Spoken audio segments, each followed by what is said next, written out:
So thank you for joining us in this webinar. This online event is designed to support our MSc Financial Crime and Compliance in Digital Societies top-up. If you're considering studying with us, this is an excellent opportunity to learn more about the course and have any questions answered before you submit your application. Feel free to utilise the chat function to interact with us. We will address all inquiries at the conclusion of the event. For those watching the recording, we understand that some individuals expressed interest in attending, but were unable to join live due to prior commitments. If you find yourself in this situation, please send your questions to the email address displayed at the bottom of the slides. That's studyonline@manchester.ac.uk. So I'm delighted to introduce Dr. Katie Benson, our course director, and Tim Tyler from the ICA. Thanks very much, Phoebe. Thank you for the introduction. And hi, everyone. It's lovely to see so many of you here today. Thank you. Thank you all for coming along. As Phoebe said, I'm Katie Benson and I am the Programme Director for the MSc. I work with my colleague, Professor Nick Lord. We run the programme together. Unfortunately, Nick wasn't able to be here today, but he asked me to pass on his regards to you and his thanks to you for coming along to this session today. So just to give you a little bit of background about myself, I've had quite a varied career, combining both academia and practice. I'm currently lecturer in criminology in the School of Social Sciences here at Manchester, and my main teaching focus is this master's, but I've taught for a number of years, both here and at Lancaster University, where I was previously, mainly on financial crime, organised crime, white-collar crime, and research methods, and have supervised PhD students in these areas as well. My research focuses on these areas as well. My main research area is money laundering and anti-money laundering, and in particular I'm interested in the role that professionals such as lawyers and accountants can play in enabling money laundering and how that's regulated. I've also done research on corporate bribery, various forms of organised crime, and I've published a couple of books on money laundering and anti-money laundering. Prior to coming into academia, I worked in various roles within UK law enforcement, in analysis and research roles, so in a regional intelligence unit and at a national organised crime policing and intelligence agencies, and done various things around that. I'm also currently an associate fellow at the RUSI Centre for Financial Crime and Security Studies in London, which has allowed me to get involved in some of the policy-focused work that they do down there.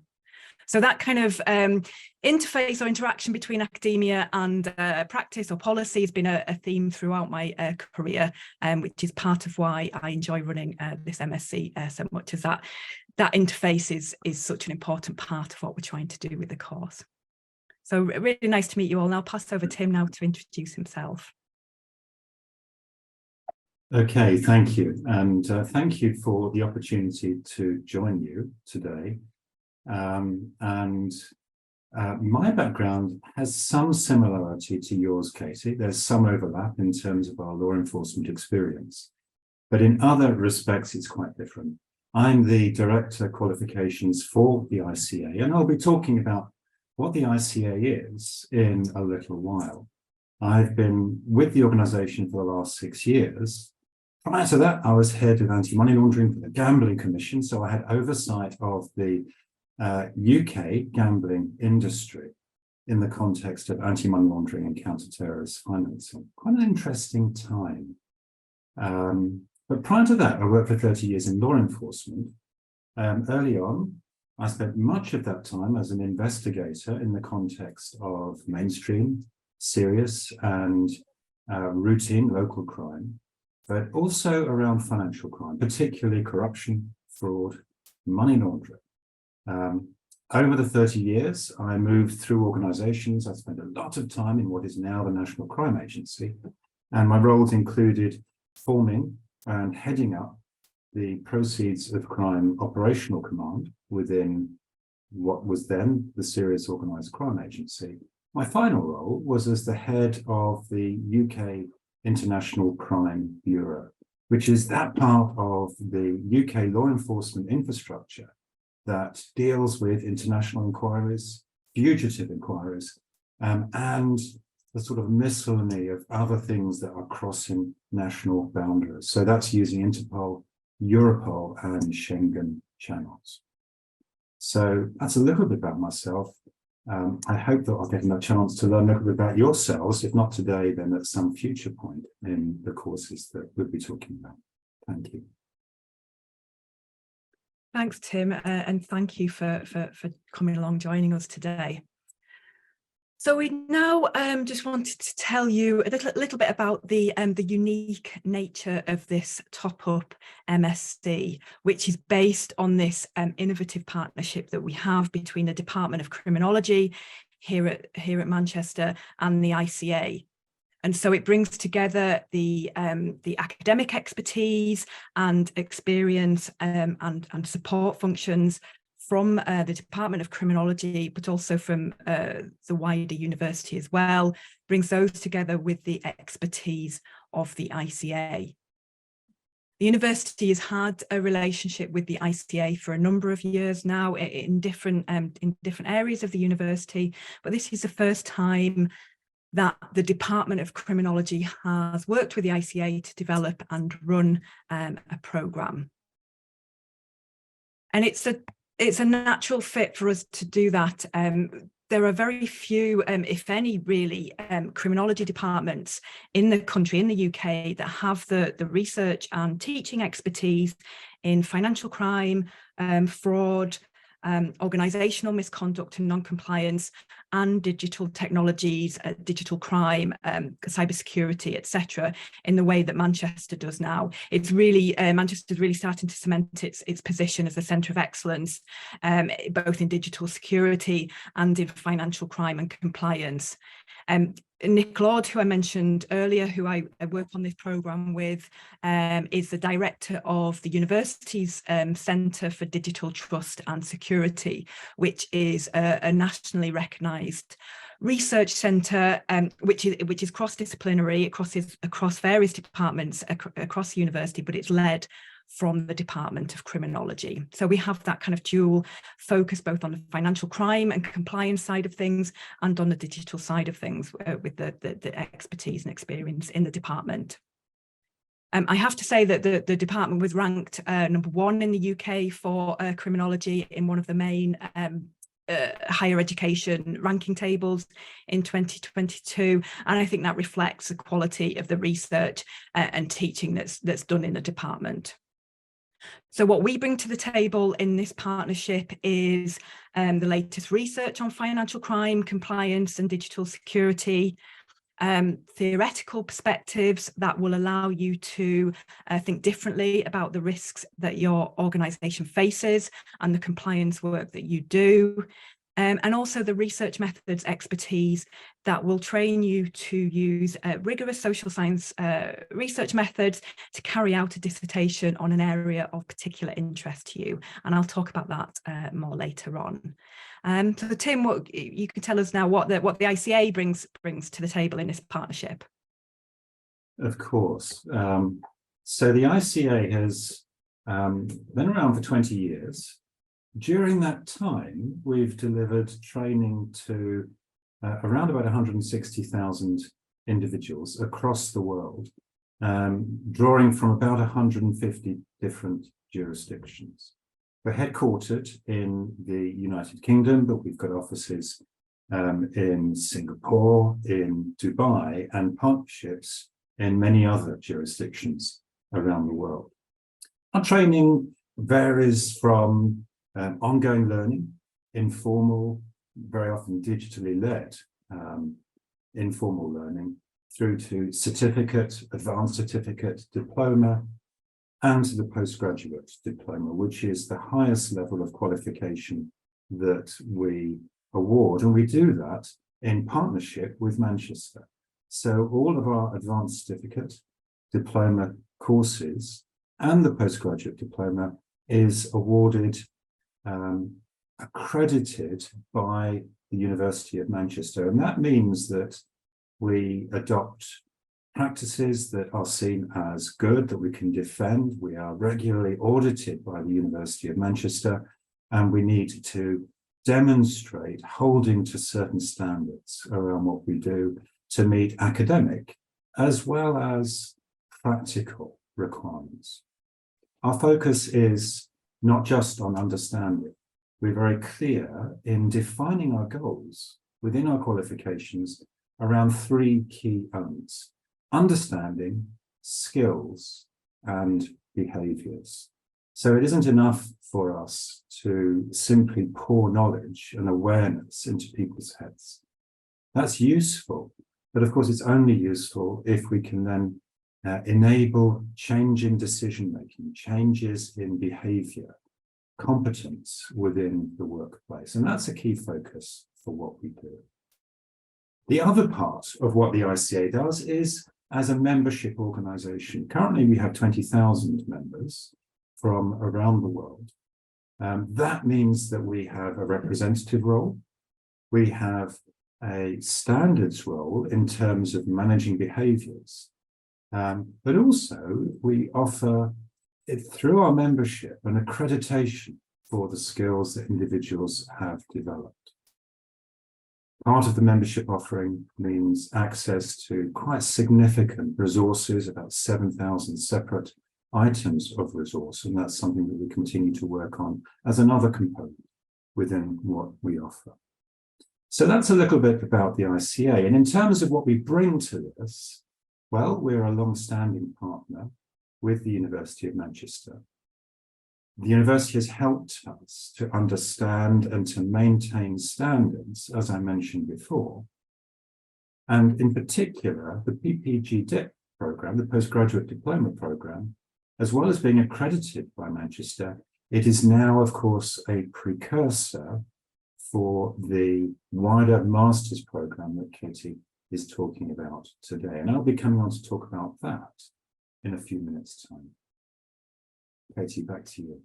Great, thanks, Tim. Thank you very much. And yeah, we'll move on to that now. You mentioned the postgraduate diplomas, and hopefully people in the audience will be aware that this is essentially a top-up MSc. So the route into the MSc is to have completed one of the postgraduate professional postgraduate diplomas from the ICA.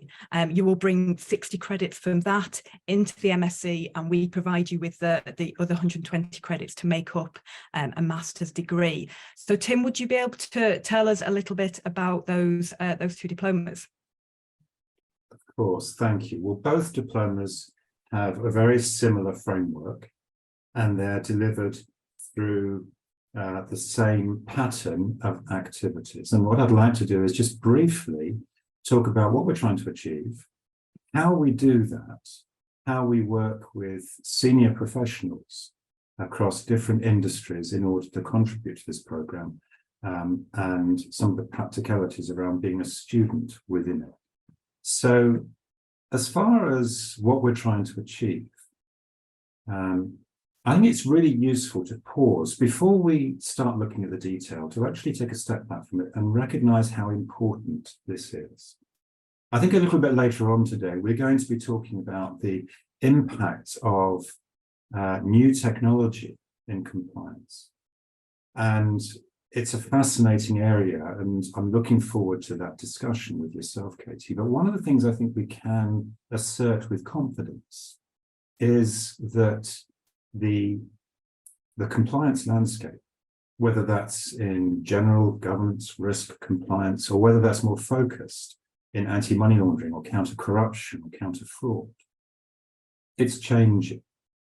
And we face some very, very significant challenges.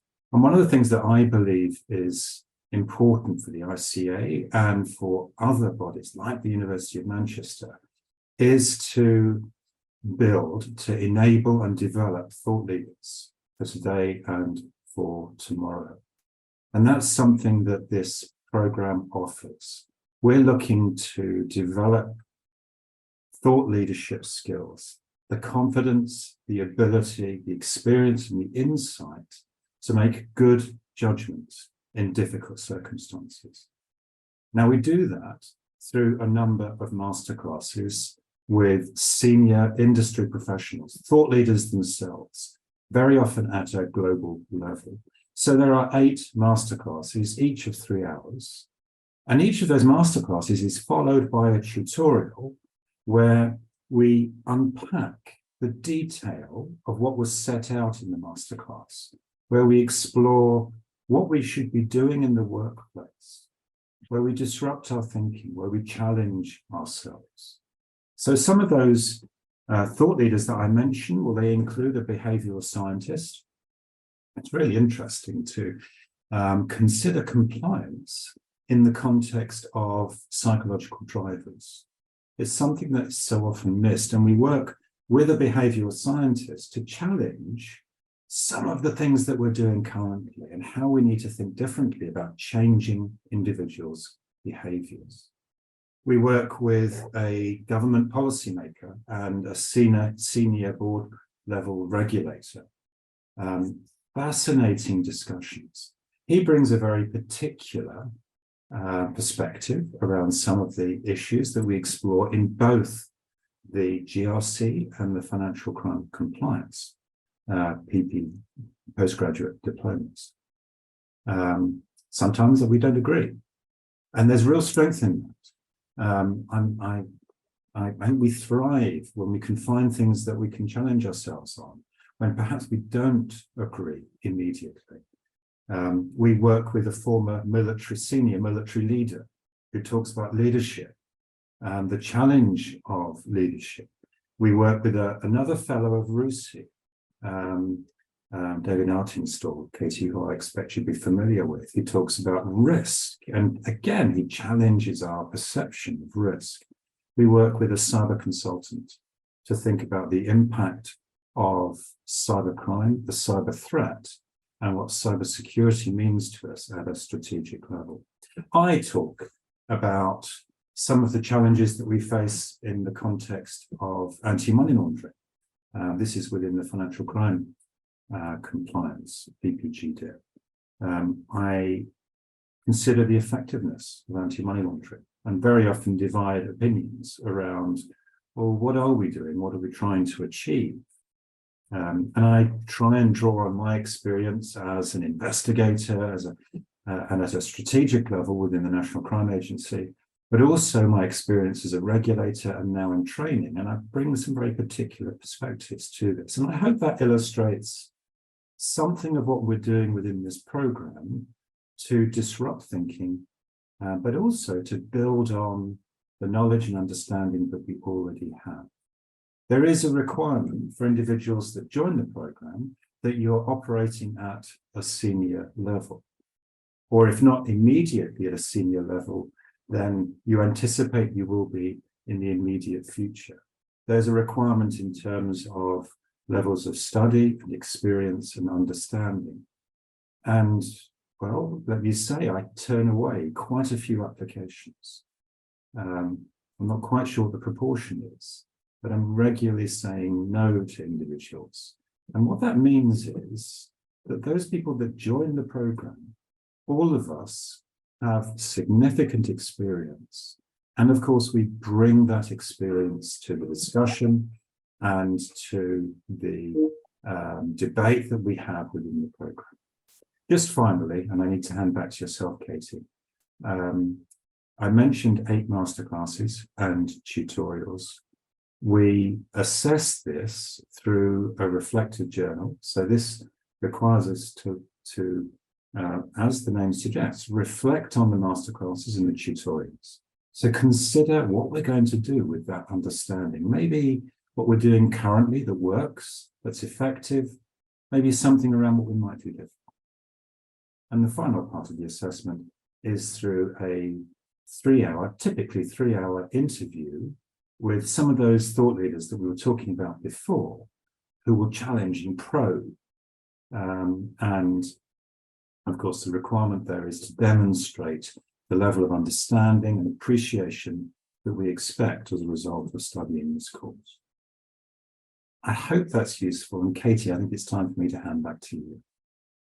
Thanks, Tim. Really useful, really interesting. So there'll be some of you in the audience who already have one of the postgraduate diplomas and can apply directly for the MSc. For those of you who don't yet have the diploma, lots of, in fact, it sounds quite tempting. I'd quite like to do it, I think. Lots of interesting information there. And I think there's an email address there at the bottom of this slide if you haven't yet got one of the diplomas and would like to get more information about that. Thank you very much, Tim. So for the next part of the session, so we've got probably say the next 10 minutes or so, 10 to 15 minutes, we wanted to have a bit of a discussion, particularly I'm hoping to pick Tim's brain about this issue that is of real importance to compliance, risk and governance professionals today, and is only going to become more important, I think, moving forward. So how the digital landscape has changed or might change in the future,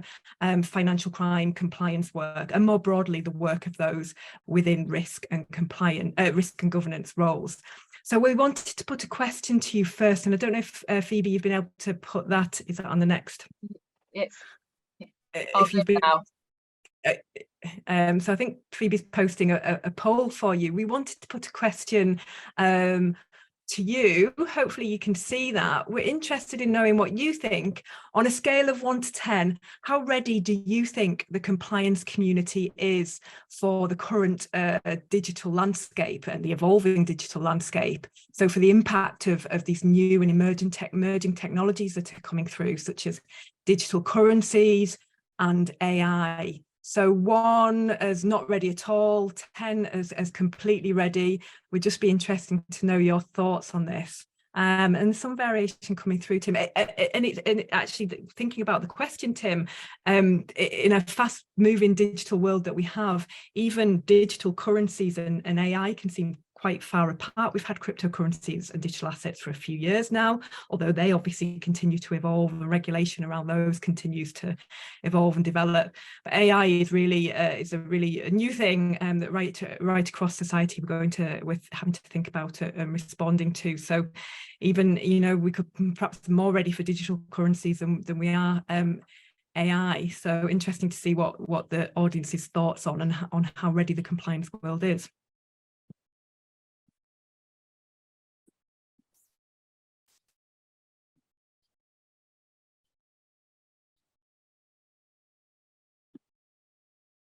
It looks like you're just assembling the responses now, Katie. So yeah, it is. I'm not sure what people can see. So we'll wait for that answer, those thoughts to come through. There's quite a bit of variation. So I'll ask you first, Tim. How do you think the digital landscape has changed compliance and the role of those working in compliance and risk roles? Wow, where do you begin with a question like that? I did, it won't surprise you, I gave a little bit of thought to this before, immediately before joining this briefing, and I think there are 4 things that are worth touching on. I'll try and do it very, very briefly because I'm keen to see the result of this poll. But the 4 things I suggest that we need to consider, firstly, is the unknown. AI, blockchain, the new technologies that we face, the impact of big data, the impact of biometrics. This is where it can be overwhelming, can be confusing, and we're only starting to understand developments that were happening 5 years ago. And that itself presents a challenge. I see within the classes that I lead within the ICA, occasionally I see people who understand technology, but there aren't too many, and they tend not to be the individuals that understand compliance. And of course, we meet many people who understand compliance, but very little understanding of technology. So those 2 tend not to converge, and I think that's the first thing to maybe draw out. The second is, if we see this in terms of AI in the hands of criminals, and I know that's something that you've made reference to, or digital assets in the hands of criminals, then it's an enabler. You talked about your role considering professional enablers in money laundering. well, maybe we can see this doubling, trebling, the impact and the opportunity for fraud, for cybercrime, for corruption, for money laundering, because of the power of these technologies. And we're seeing that already. We've seen it historically with digital currencies being used by organized crime. We're seeing it currently with new artificial intelligence applications being subverted and used by criminals as a means of attack. I think the third thing then to recognize is the way that these new technologies are changing the landscape within financial services and within other typically regulated sectors. So on one hand, we're seeing converging technologies and converging platforms. Amazon, Facebook now starting to offer financial services, things that were inconceivable previously. That changes the challenge that we face. We're seeing new products enabled through those new technologies, which are being launched at speed because it's a competitive marketplace, but there isn't always a clear understanding of the particular risks that it entails. We're seeing black box solutions being launched and rolled out, whether that's for compliance requirements or in products and services that are being developed. Well, we don't really know what's going on. And so I think a good example of that is seeing some very strange anomalies in the use of artificial intelligence at the moment. If you use ChatGPT, apparently about 10% of the references given by ChatGPT are just completely fictitious. They're just non-existent. And at the moment, no one can explain why. So we've got a black box now that is learning, it's self-instructing, and we're starting to lose a clear and comprehensive understanding of what's going on within that black box, even if we're the ones that put it together. And then fourthly, I feel like once again I've gone on for too long, but fourthly, and this for me I think is the issue that concentrates my mind more than anything else. And it's why we need thought leaders and we need senior people in this space who are competent and capable and confident in their own judgment and their own skills. And that is the role of compliance is changing. And although the principles around it may not change significantly, the way in which we deliver against those principles is changing. We're going to be using artificial intelligence, the blockchain, big data, biometrics, more and more to meet compliance objectives. So much so that I'm not sure we even understand what the skills and the role of a compliance professional will look like 5 and 10 years from now. When I started my career 40 years ago, I launched into it with some confidence around what my job would be and what the requirements and skills would be.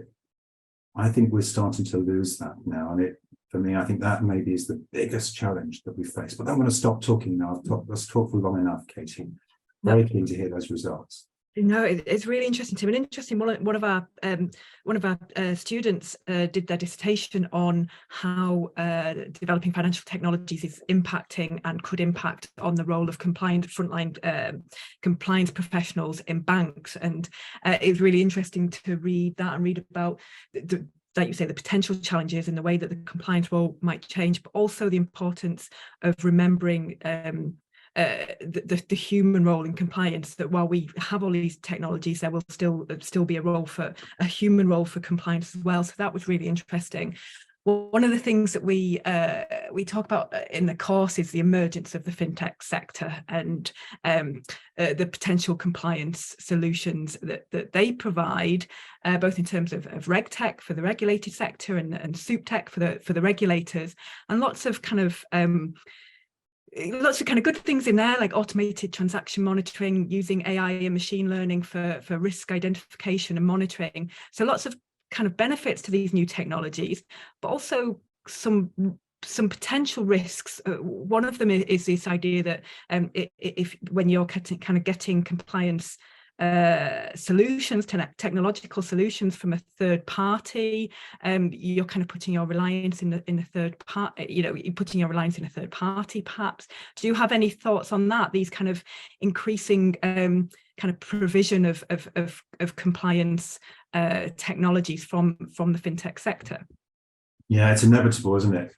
I was chatting a little while ago to one of the major banks and an individual who worked in this area within the bank. And I asked him, do you recruit specialists with an understanding of the new technologies to develop your own platforms in-house? Do you recruit and then train in those skills, or do you outsource? Which I think goes to your point. And what he explained was that, firstly, there aren't many people that you can recruit that have got the skills that they're looking for, the competency and the experience that they're looking for. If you look to take existing members of staff and then you train them, you invest in them and train them, there's a pattern of those individuals moving on to more lucrative roles. But of course, and I think this is at the heart of your question, if you use an external company to develop a solution, then there's a lot of complexity in that relationship.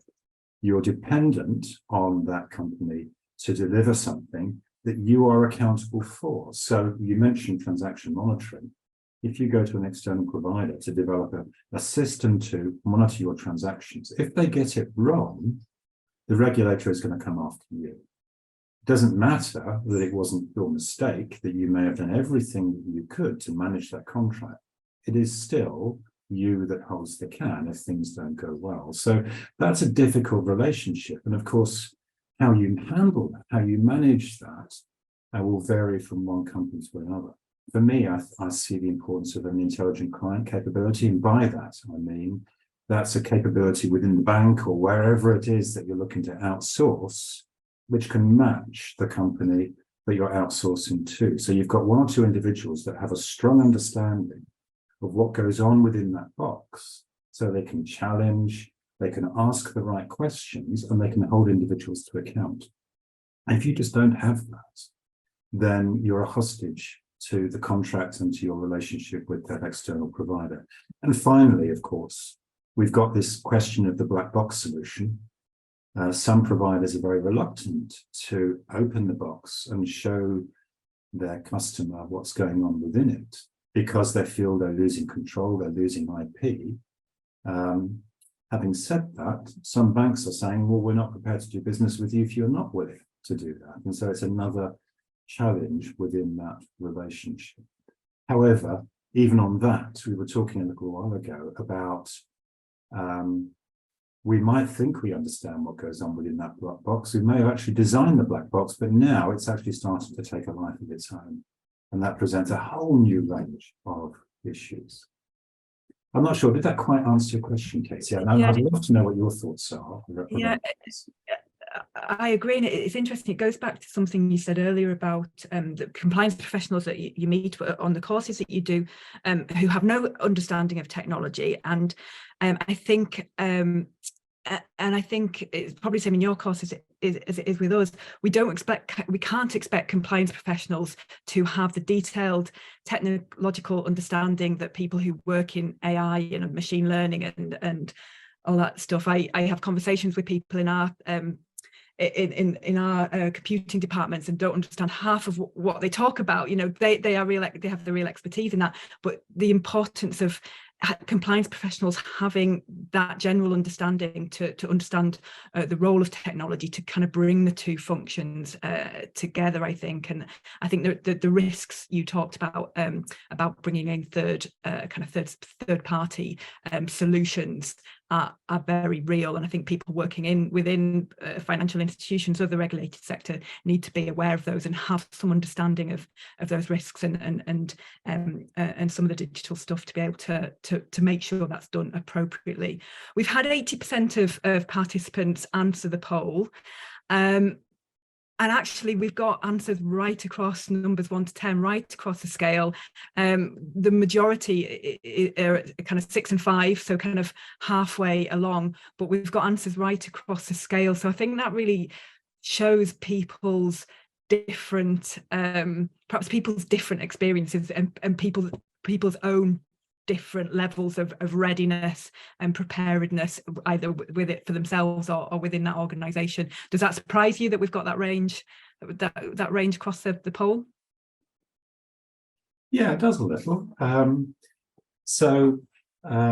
was moderating a panel in the City of London late last year, and it was focused on the issues we're talking about now. It was focused in particular on new technology in the context of compliance and how it was being developed. And I asked a question, and I was a little bit cheeky, actually. I turned, and rather than asking the panel, I asked everybody there. So I said, can you put your hand up if you feel that data is fundamental to the future of compliance? And everybody put their hand up. Yeah, cool. That's pretty straightforward, isn't it? So then I said, okay, well, now can I ask you, put your hand up if you feel confident about our ability to understand, interpret, and manage the data that we have available to us. Now, these were the technical professionals that did it. Only 2 people put their hands up. And I spoke to them afterwards, and I'm not sure they quite understood the question, candidly. But that, I think, was sort of indicative of the challenge that we face. And I was able to turn that round and ask the panel for their thoughts on it, which I guess is what you're doing now, Katie. And yeah, I'm quite surprised that there are compliance professionals that feel confident around this, but actually I'm also encouraged, because that's where we need to be. We need that. It's good that we recognize that we're struggling to understand this, that we're struggling to develop that level of expertise. But if we can get past that and understand the technology so we can use this positively, confidently, and proactively, then the options are fantastic. But yeah. What do you think, Katie? Yeah, I agree, I agree with your assessment of that. I think it is going to continue to create challenges. One thing, we're going to have to move on from this, unfortunately, because we could discuss this all day. One thing we look at in the MSc is cybersecurity as well, which is something that we haven't talked about. And it's interesting, people consider, or people often, especially at the start when we start talking about it, consider this as separate to the compliance role. That cybersecurity is for the IT teams, for the cybersecurity teams, and we show how what the overlaps are between the compliance role and perhaps the IT cybersecurity role, and show the importance of compliance professionals having an understanding of cybersecurity issues, even if just to have the language to be able to discuss overlapping issues with the IT team. So cybersecurity is a whole other area that we could have discussed. We'll have to move on to leave enough time for questions, but if I can move the slides along. There we go. So I just now wanted to just take 5-10 minutes before we open the floor up to questions, just to give you all a bit more detail about the content and the structure of the MSc. So this MSc is for experienced professionals working in various roles in compliance, governance and risk, who, as we've said, have completed one of the postgraduate diplomas with the ICA. So this will put you in a really exclusive group of professionals in your sector who have this high level qualification, this MSc qualification at the end. So the ICA diploma, as I've said, gives you 60 credits towards the 180 credits that you need for a master's degree. So then the course that we provide here will give you those further 120 credits over the course of 12 months, giving you a master's degree, an MSc, in combination with your PPGDip. So the course is designed to, firstly, to provide you with knowledge and understanding of various financial crime and compliance risks, or to enhance your understanding of the kinds of risks that you'll already be familiar with through your role. It's designed to introduce you to academic research on financial crime and compliance, and to concepts and theories from academic research that you can apply to your own experience, to give you different ways of thinking about the challenges that you face in your organisation or your role. It will give you the opportunity to learn from your peers and from experts in the field, as well as the learning materials that we provide. So you'll engage in discussion tasks with your peers, and you'll come together 3 times during the year in the weekend masterclasses, which I'll talk about a little bit later. You also, going from experience, people also tend to form informal networks through doing the programme that's really good for learning from your peers as well. The programme will enhance your understanding of the issues that we've been talking about today, the risks and opportunities for compliance and regulation created by the evolving digital landscape, and it'll also give you the skills and the opportunity to carry out an original research project on a subject of your choice, and I'll talk about that in a moment. So there are 4 units on the course, and to make up that 120 credits to add to the 60 you already have from your diploma. Units 1, 2 and 3 are 20 credit modules, which each take place over a 10-week period. And then Unit 4 is a dissertation project, which is 60 credits, and so it makes up the remaining third of the programme. In Unit 1, compliance and financial crime risk analysis and explanation, we look at some of the key concepts around financial crime and compliance and explain the benefits of using social science theory to help us understand financial crime risks in more depth and understand the broader context of compliance work. So we introduce you to some key criminological theories on financial crime and non-compliance, and methods for analysing different forms of non-compliance. So the assessment for this unit allows you to take these concepts and theories and modes of analysis and apply them to a particular case of your choice. And so allows you to see how these more kind of abstract ideas can help you understand issues of relevance to your workplace. In Unit 2, we focus on digital technologies, financial crime and compliance. So in this unit, we begin by looking at the hyper-connected, data-intensive context that you operate in and what that means for your organisation and role. We look at the various potential cyber threats to your business and how you can keep your digital systems secure. So the cybersecurity I was just talking about. We look at cryptocurrencies and at RegTech and SoupTech. And again, throughout all this, the tasks and discussion boards that you'll engage in are designed to make you think about how all these things apply directly to your work.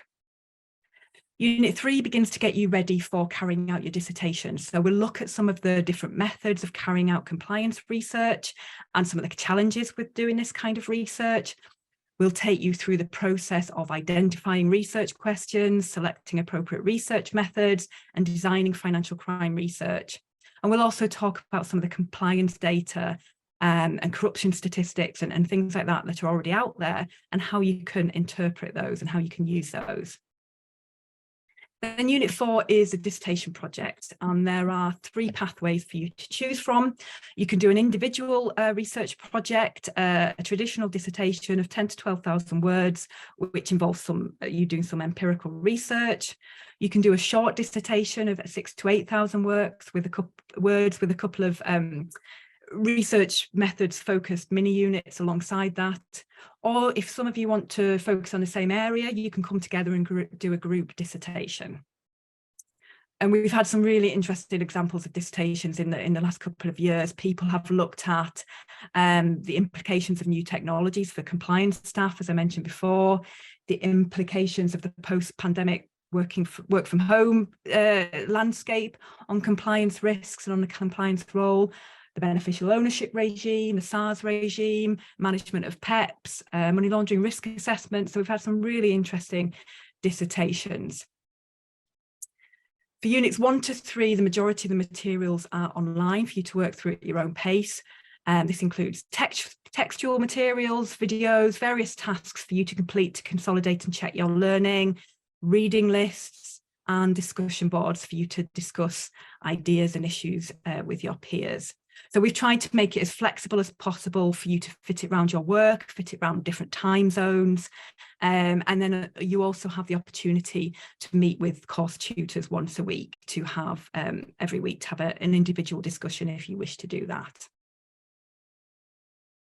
And then we have 3 weekend masterclasses held at the university around halfway through each of the three units. And these masterclasses sound similar to the ones that the ICA runs. They're about bringing you together with your peers and with external experts. So they run from Friday lunchtime to Sunday lunchtime and involve sessions from us, myself, Nick, other colleagues at Manchester, also colleagues from the ICA, Jonathan and Pekka, who you might know, have both run sessions in previous masterclasses. And we have external experts coming in to talk to you about cybersecurity, behavioural scientists we've had a blockchain expert come in, which was really interesting as well. So these weekends allow you to develop your networks with the speakers, with your peers, as well as consolidating the learning that you've done online during the week. So they're really useful, and students get a lot out of the masterclasses. So that's just a summary of how the timetable works. We run from the first week of September. Units 1, 2 and 3, the taught units are 10 weeks each. In each of those units, weeks 1 to 4 and weeks 6 to 9 have online materials, as I said, to work through at your own pace. We encourage people to try and work through them week by week as they come out, but this can be flexible to fit around your own other work obligations. There are no new materials in week 5 and in week 10, and these weeks are there for you to catch up and consolidate and work on your assessments. And then the final unit, as I said, is 20 weeks given over for you to you doing your dissertation, which you'll have already started working on and preparing for in unit 3. So I think that's a general detail of the MSc. Obviously, always willing to answer more questions about the structure and about the content and things like that. But at this point, I think I'll hand back to you, Phoebe. Thank you so much. Okay, just so we can manage expectations, we have got a small amount of time now for some questions. So we've got till 1 o'clock. So if you want to use the chat function, like I mentioned at the beginning, and just submit a few questions, I can facilitate this and we'll get through as many as we can. Ones that we can't, if we don't manage to get to you, but you still feel like you've got a burning question, my email address is at the bottom of the screen, so do feel free to email them over if you feel like your one hasn't been answered. So I'll get onto those now. Okay, so I've got the first question. I have the postgraduate for GRC and want to apply. Who is my contact person for some questions? So I think, I mean, if they're ready to apply, would they be best contacting yourself, Phoebe, on that? I think you're right. If it's an application query about actually applying for the university and that process, that would be through me. We can have a personal consultation with regards to your application process, and then any specific course questions, I can always direct them elsewhere. Yeah, I think that makes sense. If they use that, thank you very much for the question, and great to hear that you're ready to apply and have done the diploma. Any questions, if you direct them to the study online address, and Phoebe can either answer them herself or direct them to me, and if it's kind of content related or anything like that, then I can answer those. Brilliant, thank you. We're getting quite a lot of questions here about the application funding. I'm going to hold off on those because I'm available to answer those, but it's not often we have Katie and Tim here, so I'm going to forward, we'll skip those, but please do contact me at studyonline@manchester.ac.uk and I'll answer those. So is there any partnership for those students who are taking a master in another university but would like a kind of collaboration with regards to thesis project? I think I've read that right. Does that make sense? It does make sense. I think that would be tricky, and I'd have to know more detail about it, but presumably if you're doing you're already doing a master's degree at another university, in terms of doing your dissertation and the supervision of your dissertation, that will all need to be done through your home university, the one that you're studying at. So we wouldn't tend to kind of collaborate across universities for that. Universities have all their own requirements and things like that for dissertation. So it would need to be done within the context of your own masters and your own university. Hopefully that answers the question. If I've kind of missed something there, then let me know. But there isn't that kind of cross collaboration between universities in that way for doing a dissertation. Brilliant, thank you. So another question, if I don't possess ICA professional postgraduate diploma in FCC GRC, but do have ICA diploma in AML, can I still apply for this programme? I can take this if you like. Unfortunately not at the moment, and it's technical things to do with the way that credits are awarded and the way that universities award credits and the way that awards need to be made in relation to university regulations. So the credits that you need, the 60 credits that you need to turn into the MSc through this top-up programme have to come from the postgraduate diploma. They need to have been at that level at the moment. So this is how it's working at the moment. There are options for doing possibly in the future it might get opened up, but that's how it works at the moment. And there are options, as I said, for doing the diploma as the postgraduate diploma as a route into the MSc. So apologies for that. It's the postgraduate diploma that gives you the 60 credits at the level that's required to kind of make up the MSc. Brilliant. And I know a few people have raised hands, but rather than raising hands, have you managed to submit your questions as well? I'll just give people 2 more seconds to do so. Another person posted a question as well about the entry requirements. I am a law school graduate and currently working in a company's legal department for a few months. Can you describe the eligibility criteria in a more detailed way? I think you may well have answered that by answering the previous person's question, but yeah, I may have done, but if I'm happy to reiterate that if you like, or to kind of explain that. It gets a bit complicated with all the credits and then this, that, and the other.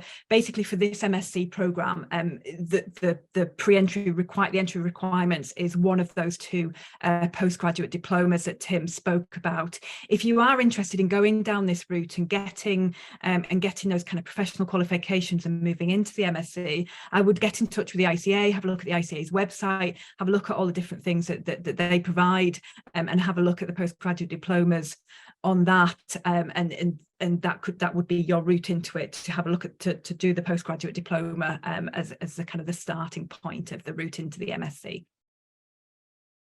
Brilliant, thank you. So I don't believe we've got any more questions, so thank you so much. I don't believe I fully introduced myself at the beginning. Actually, I'm the course advisor, so I'm Phoebe. And it will be me who you'll be reaching out to when you contact Study Online. But thank you so much to Katie and Tim for a fascinating session, providing valuable answers to all the questions that have been raised. So, like I said, if you do require any further assistance with your applications and you would like to schedule a personal consultation, please do be on the lookout for an email that will provide instructions on how to proceed. Additionally, we will include the recording of this webinar, allowing you the opportunity to revisit and review the content at your convenience. So I'll cut it short now. So thank you so much to everyone. Thank you, Phoebe, and thank you everyone for coming along. Please do get in touch if you have any questions. Thank you. Thank you. Bye-bye. Bye-bye.